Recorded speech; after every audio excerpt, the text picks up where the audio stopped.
By now you've probably become aware of this new My Little Pony craze that's been sweeping the internet. Well, according to meme.com, there's so much material now, it's officially reached the status of subculture. Naturally, people are a little apprehensive or weirded out.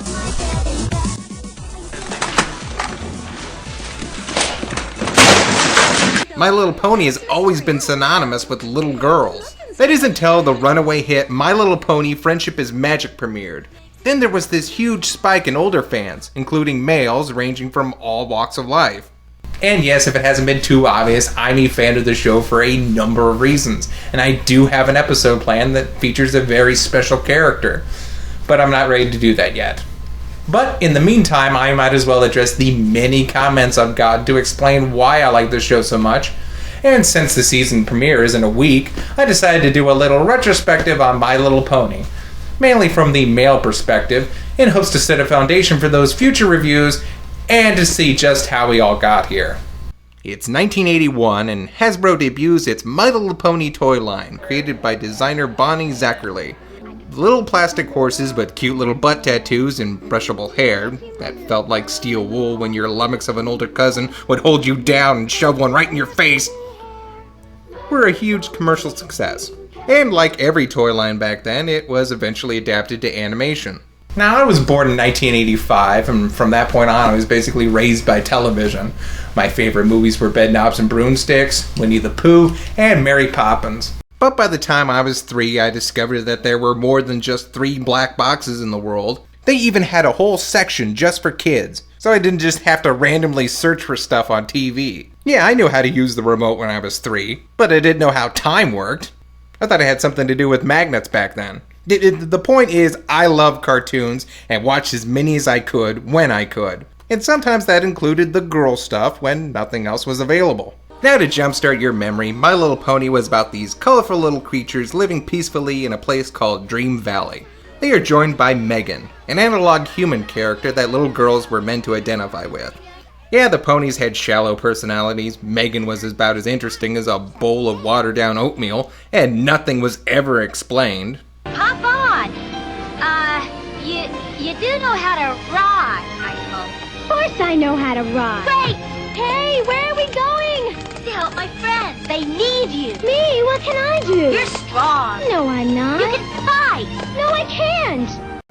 Listen, if you have a better criteria for Messiah other than the first person you see in the 5 to 14-year-old female demographic, then I'd like to hear it. But I gotta say, as a boy, I like the villains. For some reason, every other weekend was freaking Ragnarok in Ponyland, with some big baddie trying to enslave the ponies, steal some magical artifact, or wipe everything off the map so they could just take over the world.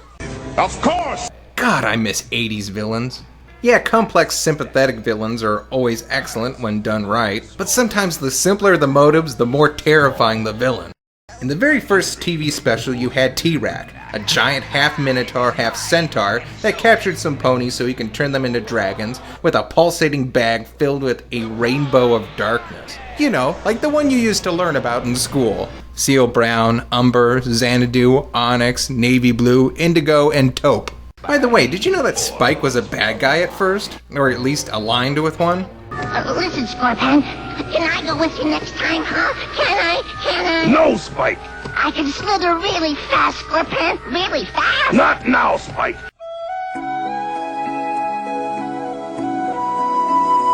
T-Rack needed 4 dragons to cast a spell that would bring eternal night across the land. So why couldn't he use any of the hundreds of other dragons he seems to have? It's the Stratodons! Stratodons! Yeah, I never played D&D, so I don't know what the difference is. Luckily, Megan and the ponies get a hold of their own magic rainbow from Father Mushroom here, because that sort of thing happens. Here, take and be healthy. At first, the rainbow doesn't seem to do anything, but then it pulls a matrix revolution and eats the rainbow of darkness from the inside, and then destroys T-Rack.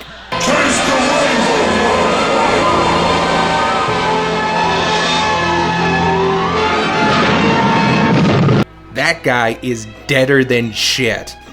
You won't see that on Care Bears. Then in the second special, the ponies are getting ready to have some sort of costume ball or whatever, when a bunch of them are kidnapped by Katrina, an evil sorceress who uses slave labor to feed her addiction for this magical brew. I see ecto-cool. Funny thing is, she apparently wasn't always evil. And by the end of the special, she destroys her brew-making device and reverts back to her old self. Look beautiful, Katrina. Do you really think so, Doctor?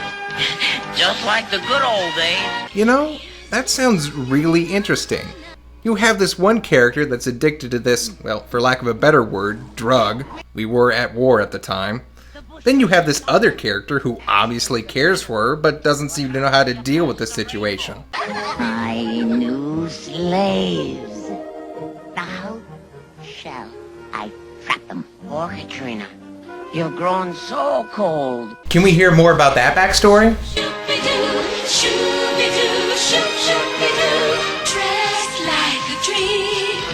Just a little flashback? Nothing? Take a look and you'll agree. They stepped right out of a fantasy. No one else would like to explore her descent into a mad obsession? The stars that shine and me. Moon Dancer, you? Oh, okay. I thought you had your hoof up. Alright. No one. You also had the TV show, which still had villains, although they were of slightly less caliber, as was the animation. I remember one that featured a crooked zebra and Prince Pony. No, not as in Prince of Ponies, just Prince Pony. I'm a talking little pony. Nightshade is my name. You say you'd like to meet me? He needs to work on his lip syncing. Like, for starts, actually trying to move his lips. They were using his act as a front to steal shadows to feed a giant cloud monster. Aha! Hee hee! Do you see what I see? A bunch of lovely shadows for the satchel and me. Aha! Hoo-hoo! There's more than just a few. I see some pony shadows plus a pair of humans too. Well, that's just silly. In keeping with the sentient elementals theme, there was this one with a giant lava monster that surfs on a freaking river of magma to capture these magical wands that control the magical balance for all of Equestria. Ponyland. Damn it, I knew I was going to do that. He uses the magic to make himself an indestructible diamond creature that... and guest starring Steve Buscemi. Define irony. But then he ends up being this second villain that the rainbow tears apart. Damn, these ponies are killers. Then there was some sort of goat wizard that had a donkey sidekick that sounded like Slimer. He was trying to kidnap the ponies because, I don't know, it was Tuesday. Actually, it's pretty creepy the way he did it. Whenever one of the unicorns tried to use their magic, they would be teleported to his castle in the realm of darkness. Hey, no fair! Baby Ribbon winked out! Baby Ribbon, you know winking out is against the rules. Wait a minute, it's called winking? Twilight, is that what you've been doing this whole time? Winking out? Yes. Now you just ruined it. She has such trouble winking back in. Stop calling it that! Of course, not all the villains could be menacing. In one episode, you had this vain evil pig that was trying to turn all of Ponyville into glass so she could see her reflection all the time. But that turned out to be a ploy by these guys. They acted like her minions until she turned all of Ponyland into glass because they wanted to rule their own kingdom. ISCR for familiar faces. That guy with the glasses. .com. I don't mean to insult your intelligence, but is your species known for sleeping on glass? Are they known for eating glass? No? Well, then I have to ask you a question. Why are you trying to turn everything into glass? Anyway, they needed the pony's hair to weave a magical cloak so the pig could cast her glass spells. Everybody got that? What the? This is incredible. We could have told you that. Yeesh, that was gross. Do it again. Of course, when most people think of My Little Pony villains, they think of the witches from the My Little Pony movie. A clunker of a film with Danny DeVito at the head billing for some reason. But you know, I gotta say, he looked good back then. And yes, the only redeeming factors of this movie are its villains, who are actually kind of the stars of the picture. At least these two. They're the ones that have to overcome the odds and work together to reach their goals.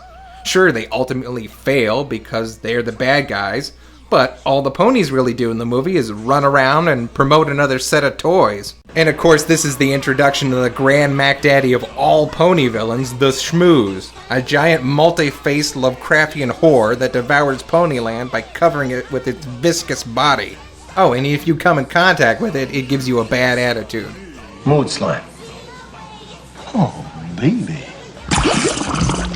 So that's pretty much the highlights of G1. Cutesy wootsy, but good villains. And really, it wasn't any more vapid or preachy than Care Bears or Captain Planet.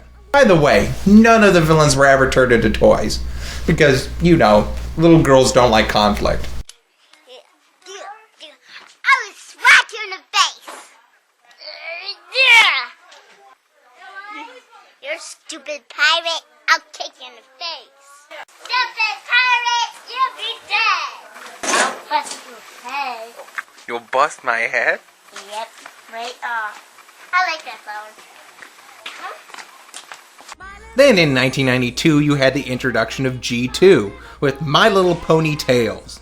Now with franchises like Harry Potter or Ben 10, we like to think of entertainment growing with its audience as a new concept. One's favorite characters dealing with more complex situations, as well as just the everyday trials of a budding adulthood.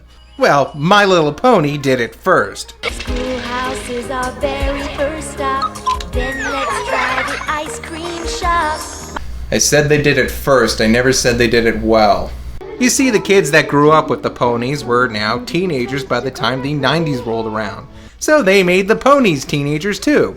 Gone was the fantasy land filled with unicorns and pegasi. This series was set in Coltonville. And the regular old ponies there were dealing with everyday domestic situations instead of monsters and magic. Like school, work, boys, music. Wait a minute. Boys? Holy shit, they do exist!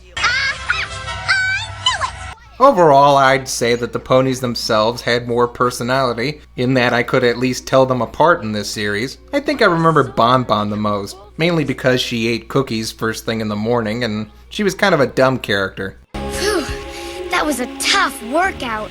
Exercise is very important, Bon Bon. It's good for your circulation and your metabolism. Gee, I didn't even know I had a metabolism.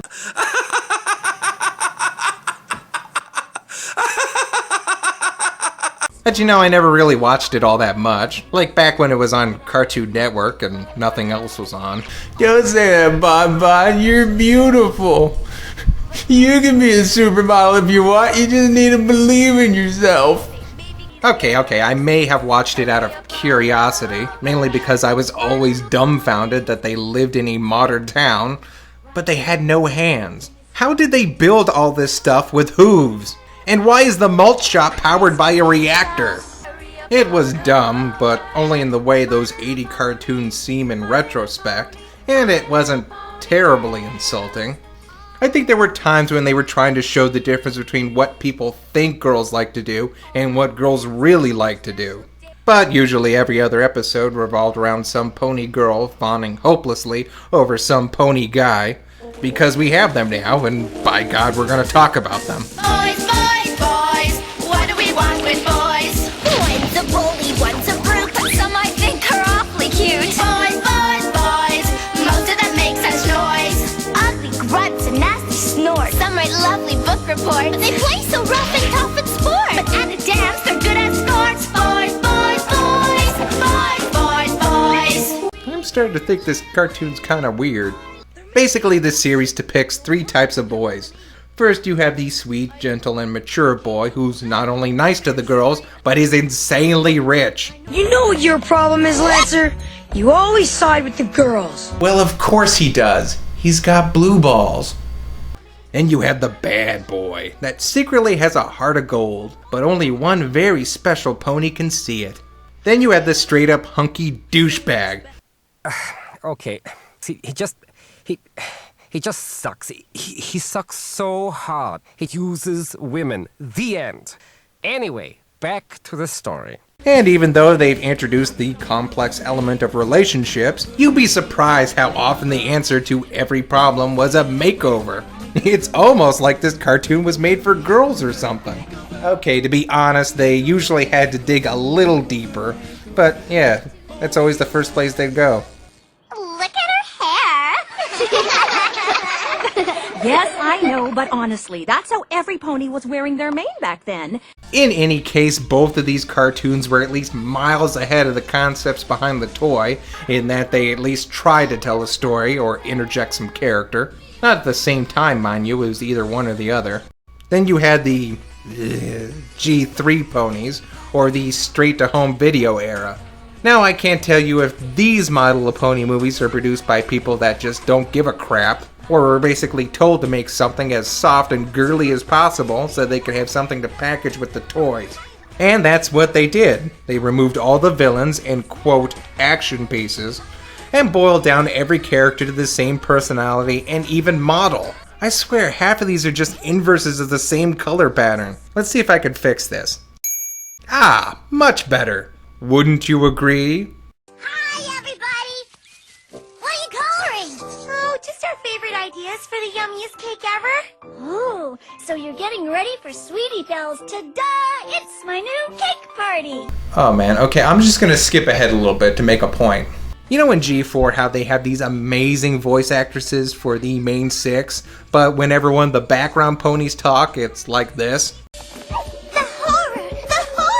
Would you like any help with your gardening? I didn't put those in my bag. Well, we couldn't fit it all in. Well, this series sounds like background ponies. So listen here, fanboys. The next time you want an episode that just features Laura, Carrot Top, Bonbon, Colgate, and Octavia...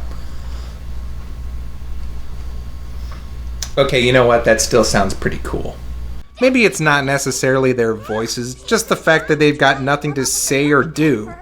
Like one time, they want to make a cake. So they make a cake. The end. If you want to look at one particular case in detail, I suggest you check out Obscurus Lupa's review of the Pomegranate Princess or some shit. Oh, but we're not done yet. There are various subcategories of G3 ponies.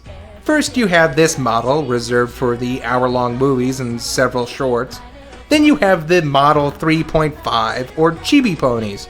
But I like to call them the Popeye ponies, named because of the disproportionate growth of their arms and legs compared to the rest of their bodies. They are even dumber and basically exist only to promote more playsets, even more blatantly than their predecessors. I have lots of stuffy stuff. Stuffy stuff is good stuff. What is stuffy stuff? It's the stuff that I have that used to be part of toys and things, but I don't remember which one. So I keep it in my stuffy stuff drawer. That's the whole meaning of life, isn't it? Trying to find a place for your stuff. And finally, we come to the bottom of the barrel. The newborn ponies.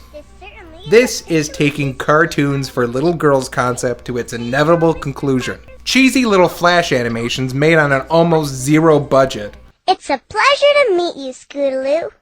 Would you care to join our most pinkalicious tea party? Party? Party, party, party, party, party! Party, party, party, party, party!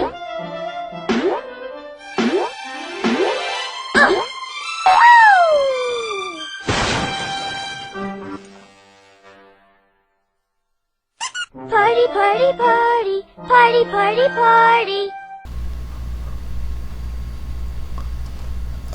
Okay, I think that's a good place to leave off.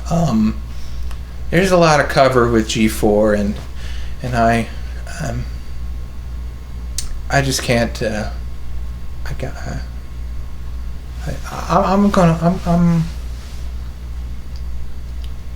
I'm gonna lay down for a while, and yeah.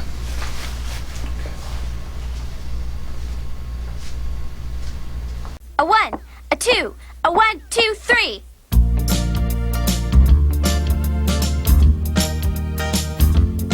Sweet music, ooh, sweet music, that's what I hear